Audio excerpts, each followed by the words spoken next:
السلام علیکم ورحمۃ اللہ وبرکاتہ۔ نحمده ونصلي ونسلم على رسوله الكريم وعلى آله الطيبين الطاهرين وأصحابه الأكرمين أجمعين وعلى من تبعهم بإحسان إلى يوم الدين، أما بعد۔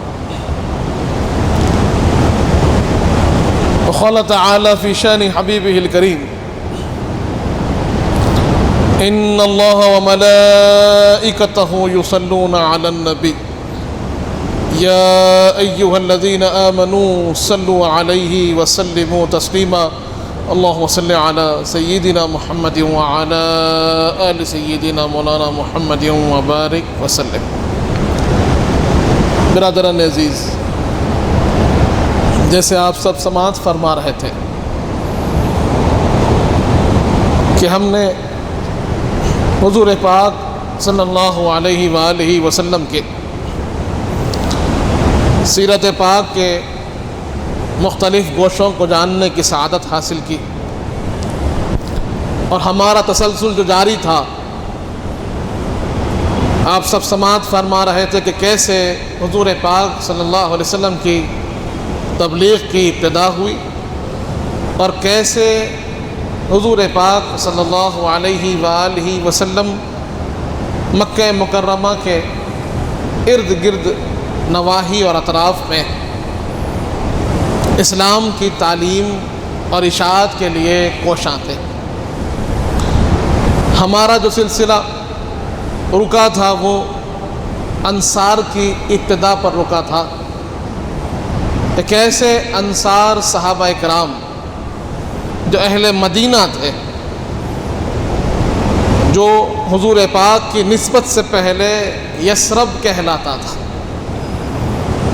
جب تک کہ سرور کائنات کی نسبت نہ ملی، وہ شہر مبارک کا نام یثرب تھا، اور وہاں دو قبیلوں کا ڈومینیشن تھا۔ ہم جانتے ہیں اوس و خزرج، یہ دو قبیلے دو بھائیوں کی اولاد تھی جو آپس میں ایک دوسرے سے مختلف تھے، ایک دوسرے کے دشمن تھے، ایک دوسرے کا ساتھ کبھی نہیں نبھاتے تھے، اور ان میں سے ایک جماعت اہل مکہ کے پاس آئی تھی تاکہ دوسرے قبیلے کے مخالف ان کی معاونت لے سکے، ان کی مدد، ان کی نصرت حاصل کر سکے، اور اسی دوران حضور پاک سے ملاقات ہوئی۔ سرور کائنات کی شخصیت، وہ بلند پایا شخصیت، آپ کا اخلاق، آپ کے کردار اتنے اعلیٰ، اتنے بلند کہ جو آپ سے ملتا متاثر ہو جاتا۔ یقیناً وہ بھی متاثر ہوئے، سرور کائنات کی باتوں نے ان کے قلب پر اثر کیا، لیکن کیونکہ مقصد اہل مکہ سے مدد کا تھا، کھل کر حضور پاک کی بات کو قبول نہ کر سکے، کہ دل میں اثر تو ہوا لیکن واضح طور پر اعلان نہ کر سکے، لیکن اللہ نے وہ اعلان حضرت رافع کے نام سے کروایا۔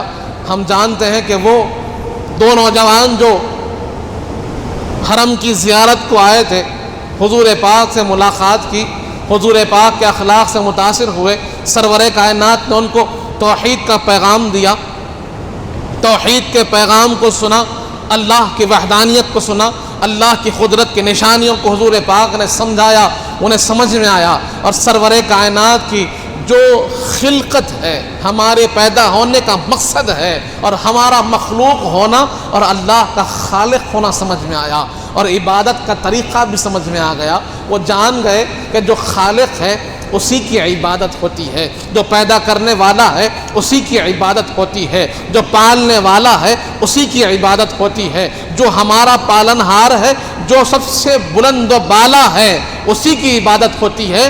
عبادت صرف خالق کی ہوتی ہے، مخلوق کی عبادت نہیں ہوتی۔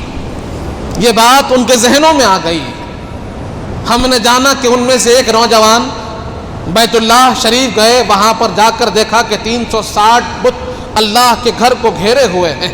حضور پاک کے باتوں کا اثر قلب پر اتنا زیادہ ہوا کہ وہاں جب اس منظر کو پریکٹیکلی انہوں نے دیکھا کہ معبود کون ہے اور کس کی عبادت کی جا رہی ہے، خالق کون ہے اور کس کے سامنے جھکا جا رہا ہے، تو بے ساختہ زبان سے ادا ہو گیا لا الہ الا اللہ محمد رسول اللہ۔ لوگوں نے یہ بات سنی، کہنے لگے کہ ھذا رجل مجنون، کہ یہ تو ایک مجنون آدمی، پاگل آدمی نظر آتا ہے، کوئی دیوانہ نظر آتا ہے۔ انہوں نے کہا کہ مجھے دیوانہ نہ سمجھو، میں تو آشنا ہوں، میں تو حضور پاک کے باتوں سے اپنے قلب کو آشنا کر چکا ہوں، حق میرے سامنے آیا ہو چکا ہے۔ اور آپ نے نعرہ بلند کیا انا رجل مؤمن، میں دیوانہ نہیں، میں مؤمن ہوں اور اللہ کی وحدانیت کا اقرار کرتا ہوں، اللہ پر ایمان لانے والا ہوں۔ اب یہاں سے بات کی ابتدا ہوئی، ایک نیا اللہ نے راستہ کھول دیا کہ جہاں اہل مکہ سرکشی، عناد اور تکبر کی وجہ سے، حسد اور کینہ کی وجہ سے حضور پاک سے دشمن ہو چکے تھے، دور ہو چکے تھے اور لوگوں کو حضور سے جڑنے نہیں دے پا رہے تھے، وہیں پر اللہ نے یہ راستہ کھول دیا کہ اب اہل یثرب جو انصار ہیں، جو ابھی تک اوس و خزرج کے تھے، وہ حضور پاک سے جڑنے لگے۔ ہم جانتے ہیں، ہم نے سابق میں سنا ہے، حج کا موسم آتا تو لوگ اطراف و اکناف سے، الگ الگ قبیلوں کے لوگ بیت اللہ شریف کی زیارت کو آتے، اللہ کے گھر کی زیارت کو آتے، وہاں کے حج کے لیے حاضر ہوتے، تو سارے قبیلوں کے لوگ حاضر ہوتے، وہیں پر اہل مدینہ بھی حاضر ہوئے، اوس و خزرج کے لوگ بھی حاضر ہوئے۔ 6 لوگ سب سے پہلے جو جماعت کی شکل میں جنہوں نے اسلام قبول کیا، وہ 6 لوگ ہیں۔ وہ کہاں سے آئے ہیں؟ وہ یثرب یعنی مدینۃ المنورہ سے حاضر ہوئے، بیت اللہ کے زیارت کی غرض سے۔ حضور پاک کا یہ طریقہ تھا کہ اہل مکہ نے آپ کو مکہ مکرمہ کے اندر تبلیغ سے روک دیا تھا، کہہ دیا تھا کہ آپ مکہ مکرمہ میں لوگوں کو اپنا پیغام نہیں دے سکتے، آپ یہاں پر لوگوں سے ملاقات نہیں کر سکتے۔ وہ سرور کائنات کی ذات ہے کہ بنفس نفیس شہر کے اطراف و اکناف میں حدود کے باہر کھڑے ہوتے، جہاں پر لوگوں کے خیمے لگتے، وہاں جا کر آپ ملاقات کرتے۔ ویسے ہی ایک ملاقات ان 6 اشخاص سے ہوئی جو مدینہ منورہ سے آئے تھے، حج کے ارادے سے آئے تھے، ایک روایت کے مطابق عمرے کے ارادے سے آئے تھے، رجب کا مہینہ تھا۔ یہ 2 موقع تھے، ایک حج کے ایام جہاں پر لوگ حاضر ہوتے مکہ مکرمہ میں، اور ایک رجب کا مہینہ جہاں پر عمرے کا وہ اہتمام کرتے۔ اب دونوں روایتیں مورخین لکھتے ہیں، ابن سعد نے بھی لکھی ہے، ابن اسیر نے بھی لکھا ہے، ابن کثیر نے بھی لکھا ہے، تو دونوں روایتیں ہم کو ملتی ہیں۔ اب بات کیا ہوئی؟ حضور پاک صلی اللہ علیہ وآلہ وسلم ان سے جا کر ملاقات کی ہے۔ 6 نوجوان ہیں جو مدینہ منورہ سے آئے ہیں، اور ملاقات کے بعد حضور پاک نے کہا کہ میں اللہ کا نبی ہوں، اللہ نے مجھے اپنی وحدانیت کے ساتھ بھیجا ہے، اپنے پیغام کے ساتھ بھیجا ہے، اور لوگ آج جو عبادتیں کر رہے ہیں یہ بت پرستی صحیح نہیں ہے، اللہ وحدہ لا شریک کی عبادت کرو۔ یہاں یہ بات کو جاننا ضروری ہے کہ جو اہل مدینہ ہیں، جو یثرب کہلاتا تھا اس وقت، وہاں پر یہودیوں کی بستیاں بھی تھیں، یہودی بھی وہاں پر رہا کرتے۔ اوس و خزرج یہ 2 قبیلے بت پرست قبیلے تھے، یہ یہودی نہیں تھے، لیکن ان کے ساتھ ان کے اطراف و اکناف میں یہودی بھی رہتے ہیں، اور ہم جانتے ہیں کہ یہودیوں کو توریت میں نبی آخر الزمان کی خبر دی گئی تھی، انجیل کے اندر عیسائیوں کو حضور پاک کی تشریف آوری کی خبر مل چکی تھی، اور ساری علامات ان کے سامنے تھے۔ تو یہودی کیا کرتے تھے؟ دیکھیے اللہ کیسے کام لیتا ہے۔ یہودی کیا کرتے تھے؟ جب یہ اوس و خزرج سے ملاقات کرتے، جب یہ قبیلوں سے ملاقات ہوتی، تو کہتے کہ سنو، ایک نبی آنے والے ہیں، ایک نبی آنے والے ہیں، اور وہ آ جائیں گے تو پھر ہماری ہی فتح ہوگی، کیونکہ وہ ہم ان پر ایمان لا لیں گے، ہماری کتابوں میں ان کی ساری نشانیاں ہیں، ساری علامتیں ہیں، ایک ایک علامت ہمیں معلوم ہے، جب وہ ظاہر ہوں گے ہم ان پر ایمان لا لیں گے، اور جو ان پر ایمان لائے گا اللہ اسی کو کامیاب کرے گا، دنیا میں بھی اسی کی کامیابی ہوگی، آخرت میں بھی اسی کی کامیابی ہوگی۔ کون کہہ رہے ہیں؟ یہودی کہہ رہے ہیں۔ کس سے؟ اوس و خزرج سے۔ ان کو ڈراتے تھے، حضور پاک کا نام لے لے کر ڈراتے تھے اور کہتے تھے کہ وہ نبی کو آنے دو پھر تم کو بتائیں گے، نبی آخر زمان کو آنے دو پھر تم کو معلوم ہوگا طاقت کسے کہتے ہیں، قوت کسے کہتے ہیں، اور ان کی نسبت سے فتح و کامرانی ہمارے قدم چومے کی۔ یہودیوں کا یہ معمول تھا اور یہ ڈرتے تھے، اور یہ سنتے سنتے جاننے لگے کہ بھائی ایک نبی آنے والے ہیں، ایک نبی آنے والے ہیں۔ یہودیوں کے ذریعے سے یہ دونوں قبیلوں کو معلوم ہونے لگا۔ اب یہ 6 اشخاص آئے، انہوں نے حضور پاک سے ملاقات کی۔ ملاقات کرنے کے بعد حضور پاک نے کہا کہ میں نبی آخر الزمان ہوں، میں خاتم الانبیاء ہوں، میں رحمت للعالمین ہوں، اللہ نے مجھے شاہد و مبشر و نذیر بنا کر بھیجا ہے، داعین الی اللہ باذنہ سراجا منیرا بنا کر بھیجا ہے۔ میں آیا ہوں اللہ کی جانب سے تم کو بلانے کے لیے، تم کو ڈرانے کے لیے، تم کو سمجھانے کے لیے، اللہ کی طرف تم کو لے جانے کے لیے آیا ہوں۔ حضور پاک کی یہ بات سنیں تو یہودیوں کی وہ بات بھی یاد آ گئی کہ یہودی ہم کو نبی آخر الزمان کی نسبتوں سے ڈراتے تھے، کہتے تھے کہ ان سے ہم جڑ جائیں گے اور ہم کامیاب ہو جائیں گے، کیوں نہ ہم جڑ جائیں۔ یہودیوں سے پہلے ان سے ہم جڑ جاتے ہیں، کیونکہ انہوں نے کہہ دیا تھا جو ان سے جڑ جائیں گے کامیاب ہو جائیں گے، تو ہم ان سے جڑ جاتے ہیں۔ آپس میں مشورہ کیا اور کہا کہ یقیناً ان کی شخصیت، ان کی باتیں ایسی ہیں کہ جس کا انکار نہیں ہو سکتا۔ 6 کے 6 مسلمان ہو گئے۔ برادران عزیز، اب یہاں پر مورخین کے 2 گروہ بنے۔ اس بیعت کو مورخین نے کہا یہ بیعت عقبہ ہے، بیعت عقبہ اولا اسے کہا گیا،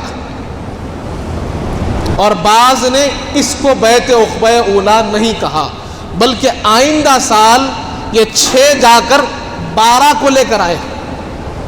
یہ 6 جو اشخاص تھے، یہ 6 جو صحابہ اکرام تھے، یہ 6 جو انصار تھے، یہ اپنے گاؤں گئے، اپنے قبیلے میں گئے، جا کر سارا ماجرا سنایا اور کہا کہ سنو، نبی آخر الزمان جس سے ہم کو یہودی ڈراتے ہیں، عیسائی ڈراتے ہیں، سنو وہ آ چکے ہیں، وہ مکے میں ہیں، ان سے ہماری ملاقات ہو چکی، ہم نے ساری علامتیں جو ان سے سنی تھی ان میں پائی ہے، ہم نے ان کے ہاتھ پر بیعت کر لیا ہے، اسلام کو قبول کر لیا، ان کے پیغام کو ہم نے مان لیا ہے، اب چلو تم بھی چلو۔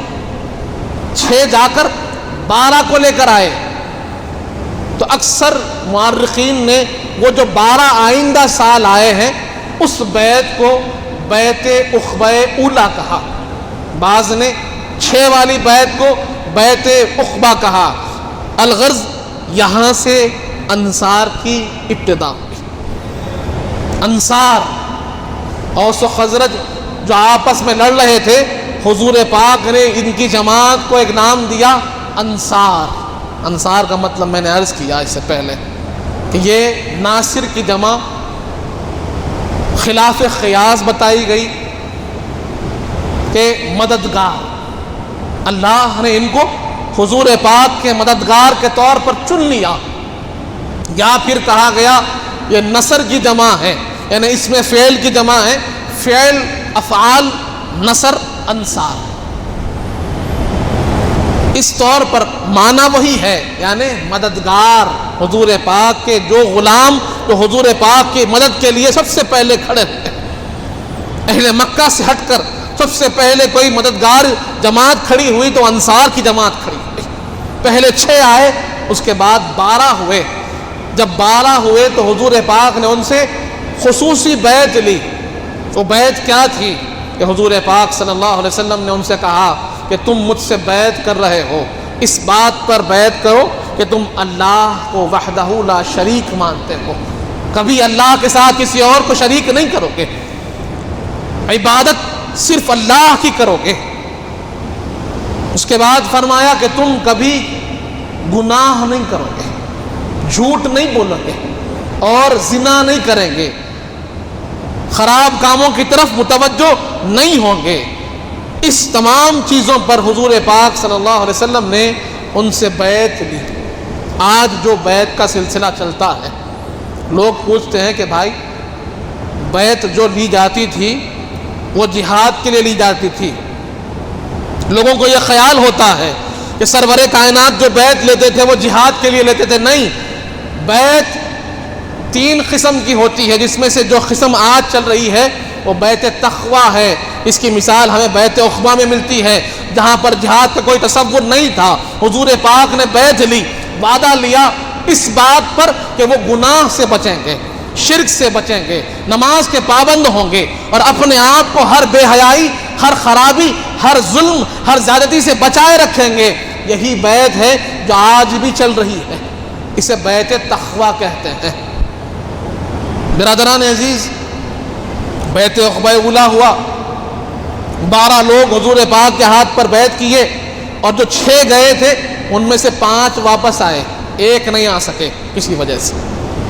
اب یہ جماعت جب حضور کی بارگاہ میں حاضر ہوئی تو انہوں نے ایک معروضہ پیش کیا۔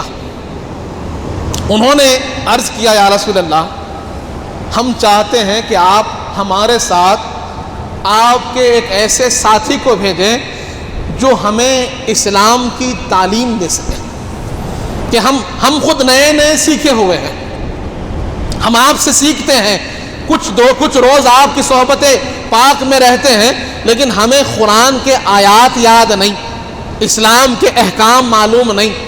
تو ایسی ایک شخصیت کو بھیج دیجیے جو آپ کی خاص ہو، آپ کی تربیت یافتہ ہو، جن کو قرآن بھی یاد ہو، اسلام کے احکام بھی معلوم ہو، کہ جو وہاں پر چل کر صحیح انداز میں تبلیغ کر سکے۔ کیونکہ ہم چاہ رہے ہیں، ہم جاتے ہیں، لوگوں کو مناتے ہیں، لیکن سمجھا نہیں پا رہے ہیں، ان کو قرآن سنا نہیں پا رہے ہیں، ان کو آپ کے افعال احکام نہیں پہنچا پا رہے ہیں۔ آپ کسی کو بھیج دیجیے۔ حضور پاک صلی اللہ علیہ وآلہ وسلم نے حضرت مصعب بن عمیر رضی اللہ عنہ کا انتخاب فرمایا۔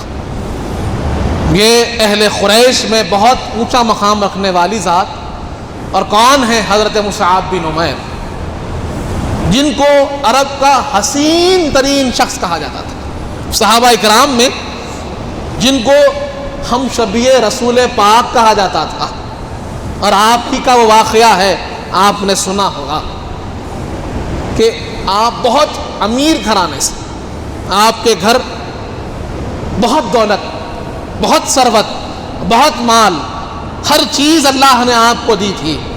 آپ کے والدین کے پاس بہت کچھ تھا، کم عمری، کم سنی، اور حضرت مصعب بن عمیر کی ملاقات حضور پاک سے ہوئی۔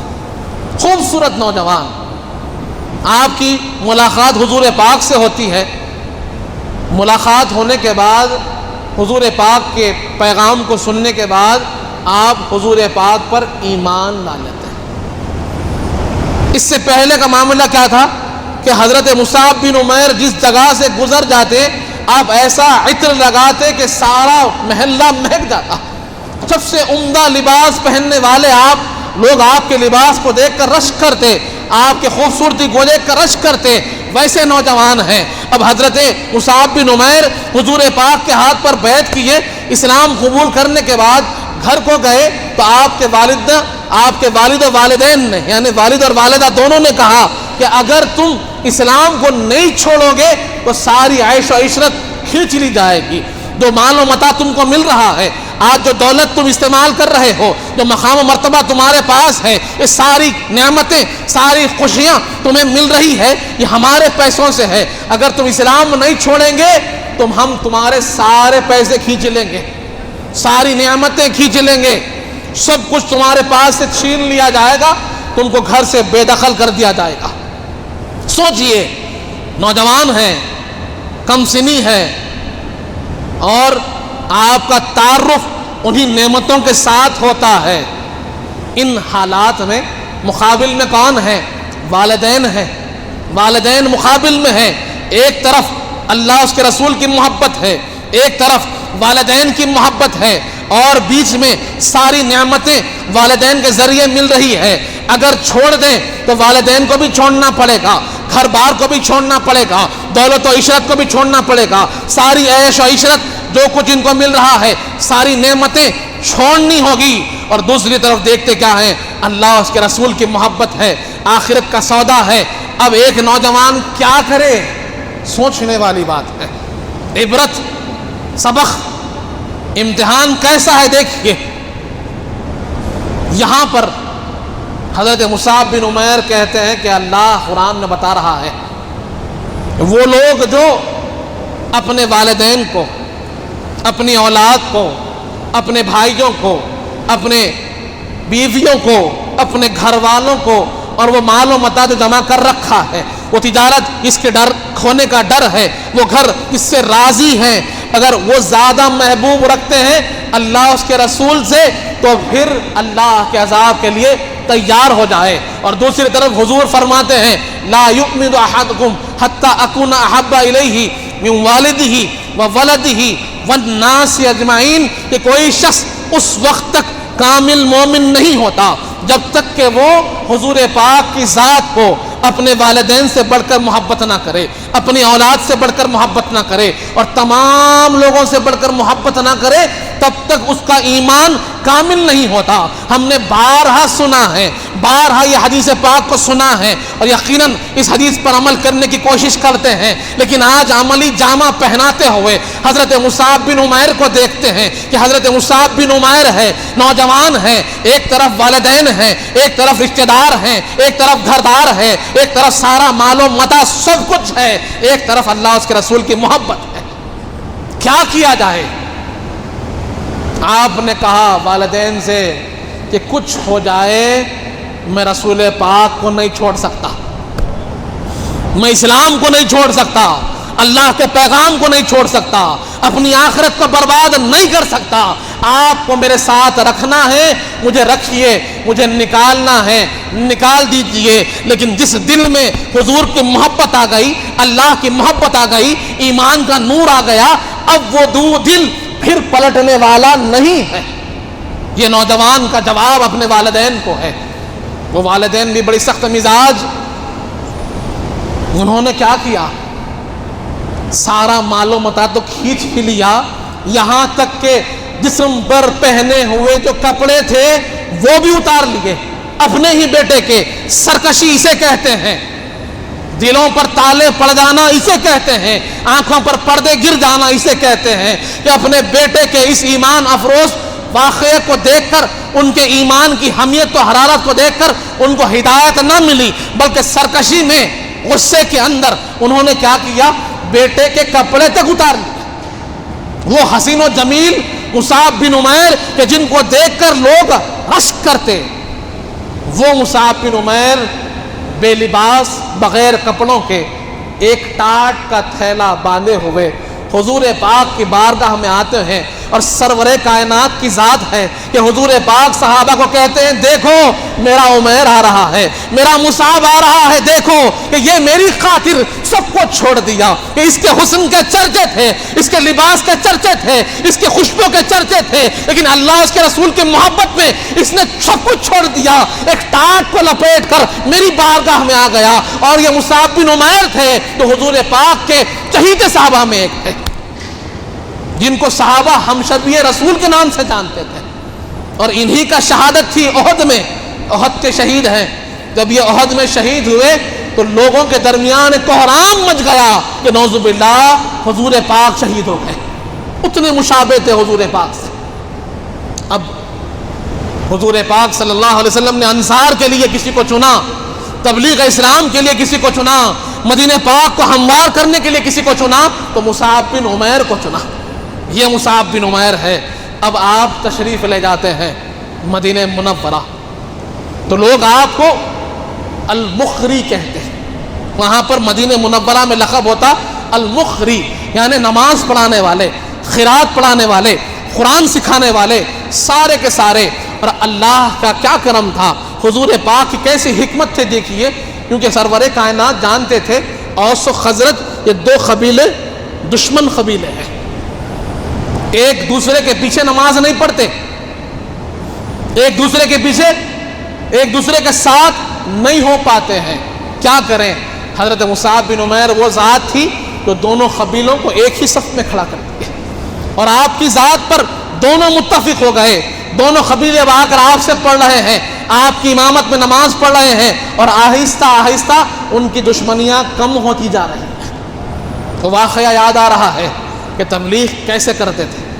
تبلیغ کا وہ واقعہ حضرت مصعب بن عمیر کا کہ روایات میں آتا ہے کہ حضرت مصعب بن عمیر جب مکہ مکرمہ سے مدینہ منورہ تشریف لے گئے اور وہاں پر تبلیغ کی ابتدا کی، تو ہوتا یہ تھا کہ الگ الگ قبیلے الگ الگ ٹکڑوں میں بٹے ہوئے ایک ایک قبیلے سے جا کر ملاقات کر رہے ہیں۔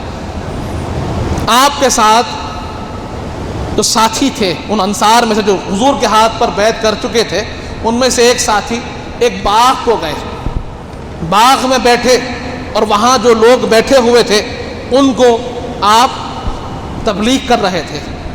قبیلے کے دو قبیلوں کے سردار، دونوں دوست، ایک کا نام آتا ہے سعد اور ایک کا نام آتا ہے اسعد۔ یہ دونوں دوست بھی ہیں، قبیلے کے سردار بھی ہیں، اور یہاں جو حضرت اسید حضرت مصعب بن عمیر کے ساتھ تھے، حضرت سعد جو ہے ان کے خلیرے بھائی بھی ہیں۔ اب یہ دو سردار قبیلے والے انہوں نے اسلام قبول نہیں کیا، آپس میں بات کر رہے ہیں کہ دیکھو بھائی یہ دو آ کر ہمارے قبیلے کو خراب کر رہے ہیں، ضعیف عقیدے والوں کو اپنی طرف کھینچ رہے ہیں، نئے دین کی تعلیم دے رہے ہیں، ان کو روکو۔ اب حضرت سعد ابھی جو اسلام قبول نہیں کیے، وہ سعد کہتے ہیں اپنے دوست اسعد سے کہ جاؤ جا کر روکو، وہاں میرا خلیرہ بھائی بیٹھا ہے، اس کا خیال کرنا پڑتا، خاندان کا خیال ہے، میں نہیں روک پا رہا ہوں، آپ جا کر میری طرف سے ذرا روکو۔ اب دونوں بیٹھے ہوئے ہیں، حضرت مصعب بن عمیر بھی ہیں اور آپ کے بھائی اسعد بیٹھے ہوئے ہیں، اسید بیٹھے ہوئے ہیں، اور بات چل رہی ہے۔ انہوں نے دیکھا کہ قبیلے کا سردار ایک شخص ان کی طرف چلتے ہوئے آ رہے ہیں۔ انہوں نے حضرت مصعب بن عمیر کو کہا کہ یہ قبیلے کے سردار ہیں، اگر ان کو آپ سمجھا لیں گے تو بہت اچھی جماعت ہمارے لیے ہموار ہو جائے گی، ان کو جمانا ہوگا۔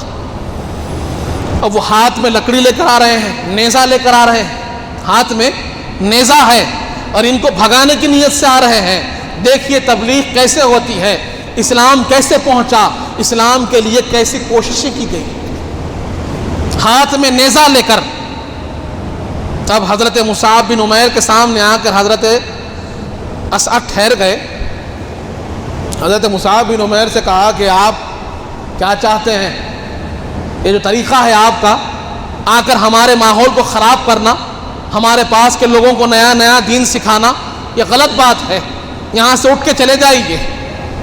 حضرت مصعب بن عمیر نے بڑے اخلاق سے کہا، آپ اگر کچھ وقت مجھے دے دیں، کچھ وقت آپ دیجئے، میری بات سن لیجیے، اگر میری بات غلط دکھے تو میں خود اٹھ کر چلا جاؤں گا اور کوئی اختلاف نہیں ہوگا، اگر میری بات سچ دکھے تو آپ قبول کر لیجئے۔ اس پر حضرت اسد نے کہا کہ بات تو درست ہے کہ آپ نے انصاف کی بات کی ہے، اگر میں آپ کی بات مان لوں، بات سمجھ میں آئے تو مانوں گا، نہیں تو آپ کو جانے کے لیے کہوں گا، آپ چلے جائیں گے، بات ہو جائے گی، ٹھیک ہے کہو، بیٹھو۔ ملاقات ہوئی، انہوں نے قرآن مجید کی آیات کی تلاوت کی۔ سورہ زخرف کی آیات کا ابتدائی حصہ جو سورہ زخرف کا ہے، آپ نے تلاوت کی، جس کے اندر اللہ کی بڑائی، کبریائی اور اس کے قدرت کے نمونوں کا ذکر ہے، اللہ کی جو توحید ہے اس کو بیان کیا، پھر حضور پاک کی آمد اور حضور پاک کی شخصیت کو بیان کیا، اللہ نے جو احکام بیان کیے قرآن مجید میں اس کو بیان کیا۔ 4-5 چیزوں کو جب بیان کیا تو انہوں نے کہا کہ یقیناً آپ کی باتیں تو حق ہے، دل آپ کی باتوں کو تسلیم کرتا ہے، اور اب آپ سے ایک سوال میں کرتا ہوں، بتائیے آپ کے دین میں شامل ہونے کا طریقہ کیا ہے؟ وہ شخص جو ہاتھ میں نیزہ لے کر مخالفت میں آئے تھے، یہ حضرت مصعب بن عمیر کے اخلاق ہے اور انداز ہے پیش کرنے کا، کہ وہی شخص کہتے ہیں بتائیے کہ ہم آپ کے دین میں کیسے شامل ہو سکتے ہیں۔ آپ نے کہا طریقہ بڑا آسان ہے، غسل کر لیجئے، اپنے جسم کو پاک کر لیجئے، پاک لباس زیب وطن کیجئے اور کلمہ شہادت پڑھیے، 2 رکعت شکرانے کی نفل۔ انہوں نے کہا کہ میں آپ پہ ٹھہریے، میں ابھی غسل کر آتا ہوں۔ دوڑتے ہوئے گئے، غسل کیا، کپڑے بدل دیے، کلمہ شہادت پڑھا، آ کر 2 رکعت نماز سیکھی، پڑھی، اس کے بعد اپنے قبیلے کی طرف جانے لگے۔ قبیلے والے انتظار میں تھے، کیا معاملہ ہوگا، یہ بھگا کر آ جائیں گے۔ اب وہاں پر حضرت سعد ہیں، انتظار میں ہیں اپنے دوست کے، وہ بڑے قبیلے کے سردار تھے، ان کا قبیلہ چھوٹا، ان کے ساتھ کا قبیلہ اور بڑا تھا۔ وہ دوست کے انتظار میں ہے کہ یہ کچھ خوشخبری لے کر آئیں گے، اور مورخین لکھتے ہیں کہ خود سعد کہتے ہیں کہ جب میں نے اسد کے چہرے کو دیکھا اور اسد دور سے آ رہے تھے، میں نے کہا اپنے قبیلے والوں سے کہ جو اسد ہمارے پاس سے گیا تھا یہ وہ اسد واپس نہیں آ رہا ہے، اس کا چہرہ بتا رہا ہے کہ یہ وہ اسد نہیں ہے، یہ اسد بدل چکا ہے، چہرے پر نورانیت دکھ رہی ہے، چہرے پر چمک دکھ رہی ہے، یہ کچھ اور معاملہ ہے۔ اب اسد سعد کے پاس آئے، سارا ماجرا سنایا کہ بھائی میں گیا تو تھا ان کو بھگانے کے لیے، لیکن انہوں نے بڑے انصاف کی بات کی اور کہا کہ دیکھو بھائی بات سنو، سمجھ میں آئی تو قبول کرو، نہیں تو میں خود اٹھ کر چلا جاؤں گا۔ مجھے بات سمجھ میں آ گئی، مجھے اللہ کا پیغام سمجھ میں آ گیا، مجھے قرآن کا احکام سمجھ میں آ گئے، مجھے رسول پاک کی تعلیم سمجھ میں آ گئی، سرور کائنات کی ذات سمجھ میں آ گئی، ان کے کردار و اخلاق مجھے سمجھ میں آ گئے، اور میں ان کی غلامی کا پٹا اپنے گلے میں باندھ چکا ہوں، اب آپ کی مرضی۔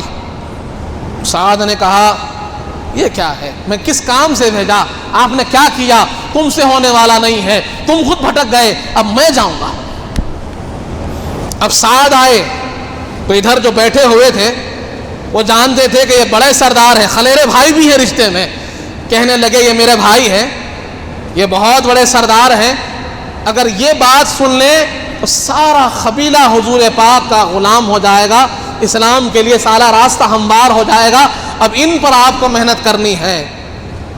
اب سعد آئے، آ کر اپنے خلیرے بھائی سے کہا کہ تمہارا خیال کر رہا تھا، رشتہ داری کا خیال تھا، وہ پاس تھا اس لیے میں خود نہیں آیا، میرے دوست کو بھیجا، تم نے اس کو پھٹکا دیا، اب میں خود آیا ہوں، یہاں سے چلے جاؤ، یہاں سے چلے جاؤ ورنہ تم پر سختی ہوگی۔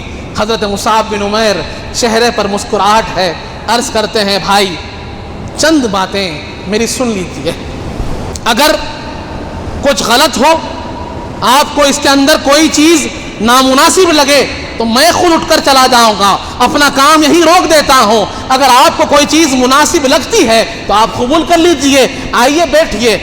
حضرت سعد نے کہا بات تو درست ہے، انصاف کی بات ہے، جس کے پاس عقل سلیم ہو اور جس کے دل کو اللہ نے اسلام کے لیے ہموار کیا ہو، اللہ راستے بھی ایسے ہی فراہم کرتا ہے۔ اب وہ کہنے لگے بات سننے میں کیا ہے، سن لیتے ہیں۔ اب بات بیٹھی تو آپ نے قرآن کی آیات کی تلاوت کی، قرآن کے مفاہیم کو سمجھایا، اللہ کے پیغام کو عام کیا، اور اللہ کے کلام میں اللہ نے وہ اثر رکھا ہے کہ یہ تو انسان ہیں، جانوروں کے سامنے پڑھو تو وہ بھی جھوم اٹھتے ہیں، اونٹ بھی جھوم اٹھتے تھے قرآن کی تلاوت پر، یہ تو انسان تھے۔ جب حضرت مصعب بن عمیر نے قرات کی تو ان کے دل پر ایسا اثر ہوا، ایسا اثر ہوا، یہ حضور پاک کی نسبت تھی، یہ حضور پاک کا کرم تھا، یہ حضور پاک کی نسبت سے اللہ نے ان کے زبان میں ایسا اثر رکھا تھا کہ سنے تو انکار نہ کر سکے، پیغام دل تک پہنچ گیا۔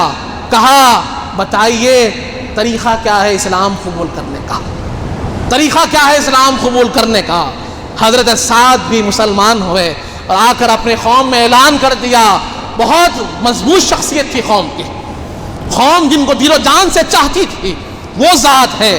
اب آپ آ کر اپنی قوم میں کھڑے ہوتے ہیں اور کہتے ہیں لوگوں سنو، میں نے اسلام قبول کر لیا ہے، تم پہلے تو کہا کہ تم مجھے کیا سمجھتے ہو، تمہارے دلوں میں میرا کیا مقام ہے؟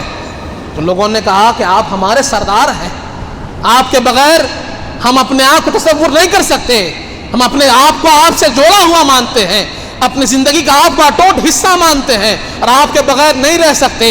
حضرت سعد نے کہا سن لو میں نے اسلام قبول کر لیا، اب میں ایک ہی شرط رکھتا ہوں کہ جو مجھ سے میرے ساتھ رہنا چاہتا ہے اسے بھی اسلام قبول کرنا ہوگا۔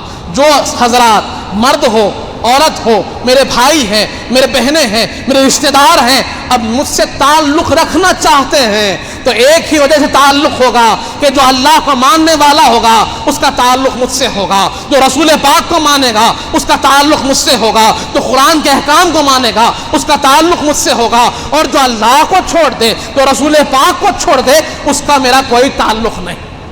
کیا فیصلہ ہے صحابہ کرام کا! فیصلہ کی بنیاد اللہ کی محبت، رسول پاک کی محبت ہے۔ اعلان کر دیا، سارا قبیلہ ان کا دیوانہ تھا، ادھر زبان سے بات نکلی، ہزاروں سو لوگ قبیلے کے کہنے لگے لبیک و سعدیک، اے سعد آپ نے جس پیغام کو عام کیا ہم سب اس کو قبول کرتے ہیں۔ سارا کا سارا قبیلہ مسلمان ہو گیا۔ اس طریقے سے آپ نے اوس و خزرج کے دونوں قبیلوں کو، اکثر حصے کو، کچھ حصے بچ گئے تھے تو حضور پاک کی آمد پر مسلمان ہوئے، ورنہ سب کو حضرت مصعب بن عمیر نے مسلمان کر کر حضور پاک کے لیے ایک گراؤنڈ ہموار کر دیا تھا۔ وہ یثرب کو مدینہ منورہ بنانے والی ذات سرور کائنات کی نسبت ہے، اور اس کی بنیاد ڈالنے والی ذات مصعب بن عمیر رضی اللہ عنہ کی ذات ہے۔ اور یہاں ایک بات عرض کرتا ہوں، بات کو ختم کروں۔ برادران عزیز، ہم نے بات سنی، بڑی اچھی دکھی، وہ واقعہ جب میں نے پڑھا تو مجھے بھی بڑا بہت اچھا دکھا اور چاہا کہ آپ کے سامنے عرض کروں، لیکن یہاں ایک بات ہے جو ہمیں سیکھنی ہے۔ آج ہم اسلام پیش کرنا چاہتے ہیں، کیا چیز ہے جو ہمیں روکتی ہے؟ کیا چیز ہے کہ ہم غیروں کے سامنے اسلام نہیں پیش کر پا رہے ہیں؟ وجہ یہ ہے، مجھے جو سمجھ میں آتی ہے، کہ ہم خود قرآن نہیں پڑھ رہے ہیں۔ ہمارا تعلق قرآن سے کم ہو گیا، ہمارا تعلق اللہ رسول پاک کی جو احادیث ہیں، اللہ کا جو پیغام ہے اس سے کم ہو گیا۔ ہم خود اگر نہیں جانتے ہیں قرآن کیا کہتا ہے، ہم خود نہیں جانتے اللہ کے احکام کیا ہے، ہم خود نہیں جانتے کون سی آیات ہے تو لوگوں کو سنانی ہے، لوگوں کو سمجھانی ہے، کون سی چیزیں ہیں جس کو سن کر لوگ اسلام کی طرف آئیں گے، اگر ہم خود اس پر اپنے آپ کو مضبوط نہیں کیے ہوئے ہیں، ہم خود آیات یاد نہیں کیے ہوئے ہیں، ہمارے دل میں قرآن اگر نہیں ہے، قرآن کا مطلب ہم نہیں جانتے، قرآن کی تفسیر ہم نہیں جانتے، تو کیسے لوگوں کو پہنچائیں گے؟ حضرت مصعب بن عمیر اس لیے پہنچا پائے کیونکہ وہ جانتے تھے، انہوں نے حضور پاک سے سیکھا تھا، حضور پاک سے پڑھا تھا، اور وہ آیات کی تشریح بھی جانتے تھے، تفسیر بھی جانتے تھے، اس کا معنی اور مطالب بھی جانتے تھے، اور کون سی آیات کو پیش کرنا ہے غیروں کے سامنے وہ بھی جانتے تھے۔ ہم نہیں جانتے حضور پاک کے اخلاق کیا ہے، وہ احادیث کہاں ہیں، ہم نہیں جانتے۔ برادران عزیز، آج اسی لیے ہم کوتا ہے اسلام کی صحیح تصویر پیش کرنے میں، آج اپنے آپ کو ہم کوتاہ تصور کرتے ہیں، کہیں نہ کہیں ہمارے اندر وہ کمی محسوس ہوتی ہے کہ ہم چاہتے ہیں کہ اسلام کی صحیح تصویر پیش ہو، نہیں پیش ہو پاتی۔ اس کی وجہ ہماری کم علمی ہے کہ ہم اس کو منظم طریقے سے نہیں سیکھتے، وہ آیات کو نہیں یاد کرتے، اس کی تفسیر کو نہیں سمجھتے، احادیث کریمہ نہیں یاد کرتے۔ جیسے ہم دنیاوی تعلیم حاصل کرتے ہیں، اس سے زیادہ ضروری ہے کہ ہم قرآن کی تعلیم حاصل کریں، احادیث کی تعلیم حاصل کریں، صحابہ کرام کی سیرت کو پڑھیں، سرور کائنات کی سیرت کو پڑھیں، تبھی تو سلیقہ ملے گا، خود بھی جیتے گا اور لوگوں کو پہنچا دے گا۔ یہ میری خواہش ہے اپنے بھائیوں سے کہ آپ اس چیز پر توجہ دیجئے کہ قرآن کو یاد کریں، قرآن کی آیات کریمہ کو یاد کریں، اور صرف آیات یاد کرنا نہیں بلکہ اس کے معنی، اس کے مفہوم کو سمجھیں۔ اور کیسے سمجھیں؟ جیسے اللہ نے سمجھایا، رسول پاک نے سمجھایا، اور صحابہ کرام نے ہم کو بتایا، اہل بیت اطہار نے جیسے ہمیں بتایا، اس کو یاد کریں۔ اگر اس کو چھوڑیں گے تو کیسے پہنچائیں گے؟ یہ اسلام جو ہم کو پہنچا ہے، میں بارہا عرض کر رہا ہوں کہ بڑی آسانی سے نہیں پہنچا، اس کے پیچھے بڑی قربانیاں ہیں، بہت دقتوں سے پہنچا ہے، بہت مجاہدوں سے پہنچا ہے، بہت کوششوں کے بعد اسلام یہاں تک پہنچا ہے۔ اب ہماری ذمہ داری ہے کہ اس کو سنبھال بھی لیں اور اس کو لوگوں کو اچھے انداز میں پہنچائیں۔ انشاءاللہ اب یہ انصار کا جو سلسلہ چلا ہے، بیعت عقبہ ثانیہ، بیعت عقبہ ثالثہ، پھر حضور پاک کی ہجرت، انشاءاللہ اس کو جانیں گے۔ یقیناً اللہ تعالیٰ سے دعا ہے مالک جب تک زندہ رکھ، سلام پر رکھ، موت ایمان پر دے، وقت نزا حضور پاک صلی اللہ علیہ وسلم کا دیدار نصیب فرما مالک، ہمیں نیک اور صالح متقی و پرہیزگار بنا، ہمارے گناہوں کو معاف فرما، ہمارے گناہوں کو نیکیوں سے تبدیل کر دے مالک، ہمیں جو پریشان حال ہے ان کی پریشانیوں کو دور فرما، ہمیں جو بیمار ہے انہیں شفاء کامل عطا فرما، ہمیں جو مقروض ہیں ان کے قرضوں کو ادا فرما، جو کچھ کہے ہیں جو کچھ سنے ہیں اس پر عمل کرنے کی توفیق عطا فرما، حضور پاک صلی اللہ علیہ وآلہ وسلم کا سچا غلام امتی بنا مالک، اہل بیت اطہار کا سچا غلام بنا، صحابہ اکرام کا چاہنے والا بنا، اولیاء اللہ کا چاہنے والا بنا، ان کے بتائے ہوئے راستے پر چلنے کی توفیق عطا فرما، وصلی اللہ تعالی علی خیر خلقہ سیدنا محمد وعلی آلہ وصحبہ وسلم والحمد للہ رب العالمین۔ برادران عزیز، ایک ضروری اعلان سماعت فرمائے کہ جیسے آپ سب جانتے ہیں کہ ہر سال کی طرح اس سال بھی میلاد جلوس کا انعقاد عمل میں آئے گا، اور مکہ مسجد سے انشاءاللہ 2 بجے یہ جلوس روانہ ہوگا، درگاہ شریف قادری چمن سے 11 بجے نکلے گا۔ تو جو حضرات اس میں شامل ہونا چاہتے ہیں محبتوں کے ساتھ، امن کے ساتھ ضرور اس میں شامل ہوں۔ 12 ربیع الاول شریف کو 11 بجے سے درگاہ شریف قادری چمن سے نکلے گا، اور 2 بجے انشاءاللہ مکہ مسجد میں یہاں پر حاضر ہو کے یہاں سے مرکزی میلاد جلوس نکلے گا۔ السلام علیکم۔